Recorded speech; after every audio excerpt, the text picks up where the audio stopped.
Welcome to PHI, Public Health Impact. I'm Phaedra Corso. And I'm Cham Dallas. You know, Phaedra, the United States is one of the most advanced countries in the world in economics and technology, but when it comes to healthcare outcomes, we do remarkably poorly. And you know, Cham, our children are faring equally as poorly as adults. And this has to do with their poor eating habits and their lack of physical activity, especially relative to how much activity you and I had when we were children. As you know, you and I both have preteen to teenage children, and I would have to say I have had some encouragement as I've realized in the interactions I've had with them that this is the opportunity we have to shape the habits that they will have for the rest of their life. I agree, and in my household we're starting to really talk about the choices we make at the dinner table and discussing whether if we choose a baked potato, is that the good choice? Or is the French fries a good choice? And how do we make those decisions and improve our eating habits? We've found that we've had quite a bit of impact on the sometimes foods they do as well as the everyday foods that they do. And I think recently, best of all, is we've started exercising together. We actually go to the pool together. We found that that really works for us. And we're setting patterns that I believe they'll have for the rest of their lives. Do you know, they say that a family that eats together stays together. Well, I believe that a family that plays together also stays together. Research has also shown that people that have dinner together, just that old-fashioned, simple concept of eating dinner together, has very favorable outcomes, such as decreasing risky behavior among adolescents. And again, setting those patterns that will really be favorable. Well, today we'll be talking to experts in health promotion and behavior about ways that we can improve the nutritional habits and increase physical activity among our children. And we'll also be talking to folks out in the community to see how they're partnering with the University of Georgia College of Public Health to improve children's health in their communities.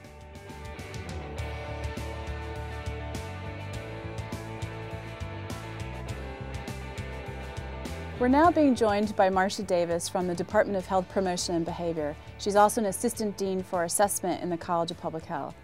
Marcia, I'd like to start this conversation by just, please, give me a definition of what is health promotion. Health promotion is all about helping individuals make healthy choices for their lives and creating environments that are conducive for them making those decisions. And where does one conduct health promotion activities? Everywhere. Within the individual homes where they live, schools where children attend, work sites where they work, and marketing throughout media. And so the other side of health promotion is behavior change. So when you're trying to promote health, what kind of behaviors are you hoping to modify? Part of what we do is study those behaviors that we know are related to the development of chronic or infectious disease, such as screening for cancer prevention, healthy eating and physical activity for cardiovascular disease, safe sexual practices for the prevention of HIV/AIDS.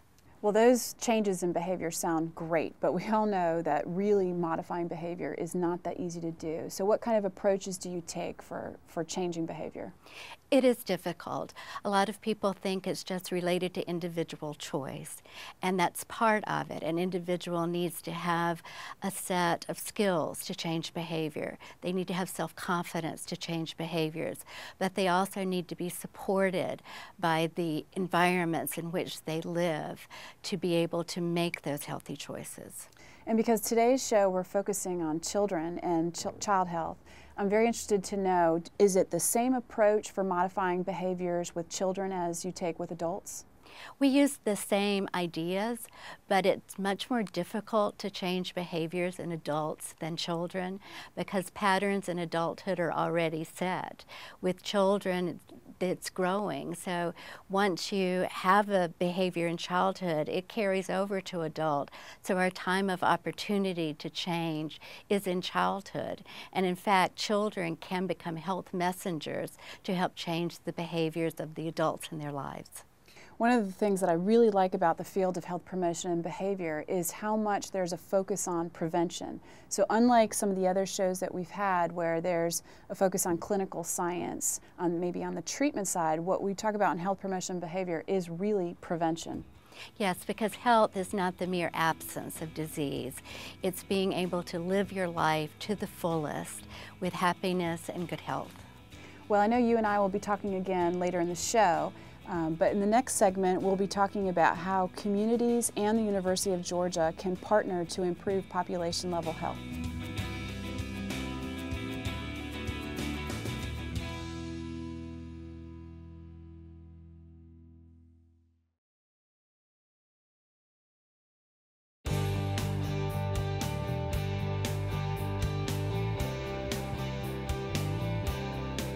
Part of the mission of the College of Public Health is to prevent disease and injury and promote health within our communities. And that's a perfect segue to introduce our next guest. Please welcome Mel Garber, who is the director of UGA's Archway Partnership. Mel, can you tell us a little bit about the Archway Partnership? We'd be happy to do that. The Archway Partnership is a new outreach platform, and what we do is we connect the University of Georgia higher ed resources to the community needs. It is a community-driven process in that we work with the communities, have discussions around their overall community priorities, needs, and in response to that, then identify resources at UGA and other institutions that can assist with solving those problems or issues that they have.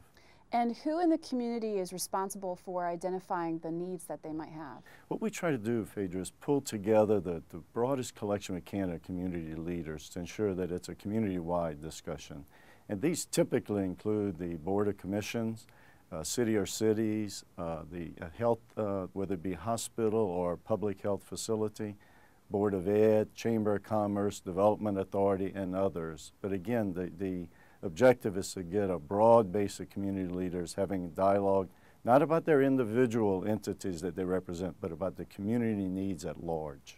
And how is the College of Public Health involved in the Archway Partnership? Well, it's an integral part of our program in that in all 8 communities, health has been identified as one of the top 5 priorities. So it's a very important issue to each of those communities and in general in the state. So I would imagine that if health is such an important priority in these communities, that you've got some kind of faculty resources that are devoted to impacting the health in the communities? We sure do. Really one of the critical parts of the platform is the Archway professional that lives in the community, that works with the community, facilitates those discussions, is really the individual that makes the connections on the campus and then facilitates, tries to make it easy for faculty and students to become involved in those community issues.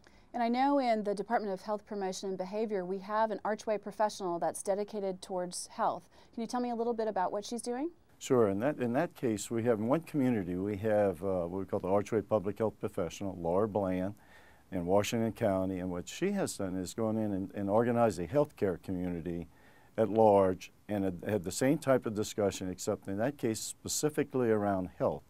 And so in response to those needs, then we have programs that have been developed.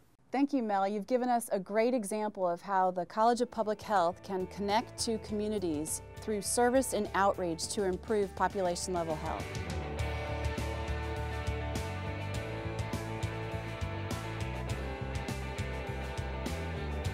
We're now being joined by Emily Watson, who's the Archway professional in Colquitt County. Thank you so much for joining us, Emily.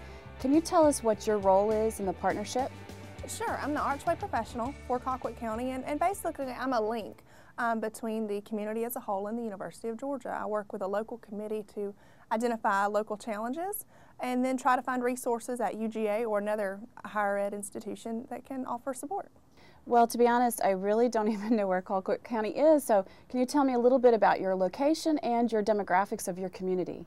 We're located in southwest Georgia. Moultrie is the county seat, about 60 miles north of Tallahassee, if that gives you an idea. Sure. We have a largely agricultural economy. A lot of peanuts and cotton are grown, but we also have a lot of fruits and vegetables that are grown as well. We have produce a larger variety of ag goods than any other county east of the Mississippi. It's one of our claims to fame. A lot of great things going for us, but we also have some challenges, and one of those increased poverty rates. We've got a very high poverty rate these days, and that's something that we're working to address. And so talking about what the Archway professional, what you're planning to address in your community, what have you all identified as the top priority areas? Well, we know that we need to increase our economic development, and we want to do that by working on our community development. We think they're very closely related. One of the recent things that's come about is our public health and wellness of the community as a whole, and that's something we've really taken a serious focus on here lately. And I imagine that if health is one of your priority areas, then childhood health is also. And so what have you all seen as some of the important pieces of childhood health to address? Our local public health professionals that are on the ground have been telling us for a while now that they're seeing an emerging trend and an increase in hypertension and type 2 diabetes in school-aged children. And that's something in Southwest Georgia we've seen for years in the older population, but not so much in the school-aged kids. And that's definitely troubling for them, and I think everyone's kind of taken notice that that's something we need to work on. And what are the activities that you all are doing to address childhood obesity? We put together a Healthy Colquitt Coalition, and that group is made up of local community leaders, and their main goal is to identify and implement policy changes that will increase the overall wellness of the community. And they identified childhood obesity as being one of the primary ones, and they wanted to go out and go ahead and get a couple easy wins under their belt. One of those was we now have a downtown farmers market, hoping to increase access to fruits and vegetables to many families in the community. They also last year began a walking school bus. So for children who live in close proximity to the schools, it's another way to get physical activity into their day. Oh, those sound like great projects. Sure. What are your plans for the future? Well, we brought community leaders and some Archway leaders to campus a few months ago and met with faculty members from the College of Public Health, and just wanted to have a conversation if there were common needs, or we knew we had a community need, and were there resources on campus that could help with that. And we are very fortunate to have identified faculty and students who want to work in a community and would like to focus on childhood obesity, and we've identified funding to really pursue that. So that's our next plan. Wow, that sounds like a great partnership, Emily. You've given us a great example of how the community can partner with the University of Georgia College of Public Health in addressing population level health. So thank you very much. Thank you.